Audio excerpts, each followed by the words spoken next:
Dans le cadre de la thématique mensuelle sur l'installation sur le temps de repas, nous allons évoquer aujourd'hui l'installation de l'enfant entre 2 et 6 ans environ, l'âge auquel l'enfant a plus envie de s'installer comme l'adulte, à côté de l'adulte, sur des chaises classiques notamment.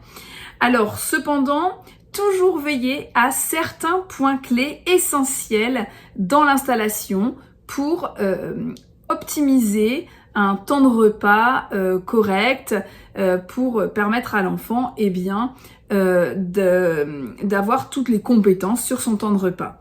Donc ces points clés sont toujours les pieds en appui. Notamment, il est très important d'avoir une stabilité posturale et d'avoir du coup des pieds qui soient bien en appui. Alors à 2 ans et à 6 ans également, sur une chaise classique, l'enfant n'a pas forcément les pieds au sol. Donc peut-être mettre un marchepied pour qu'il ait les pieds bien en appui sur quelque chose de dur notamment.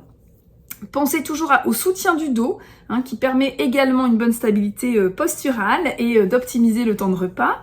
Avec une assise profonde également. L'assise profonde, c'est-à-dire que l'assise de la chaise doit bien arriver jusqu'au creux du genou pour l'enfant, avoir vraiment une installation profonde dans sa chaise et avoir une tablette ajustée à sa hauteur.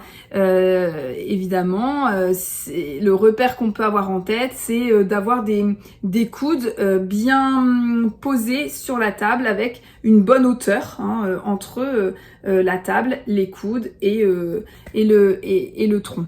Voilà, donc vraiment ça c'est des points importants et c'est vrai que quand on réfléchit, sur les chaises classiques, le jeune enfant n'est pas toujours bien installé. Alors pourquoi pas réfléchir à des adaptations pour permettre, comme on vient de voir, un appui-pied, un soutien du dos, une assise profonde et réajuster les choses pour qu'il soit le mieux installé possible pour permettre un temps d'alimentation correct. Veiller à l'installation de votre enfant est essentiel sur le temps de repas et si vous vous questionnez sur ces temps de repas qui vous paraissent difficiles avec une installation peut-être pas optimale, n'hésitez pas à en parler à votre médecin qui pourra vous orienter vers les professionnels adaptés qui sont notamment les orthophonistes, les kinés, voire les ergothérapeutes en fonction des difficultés.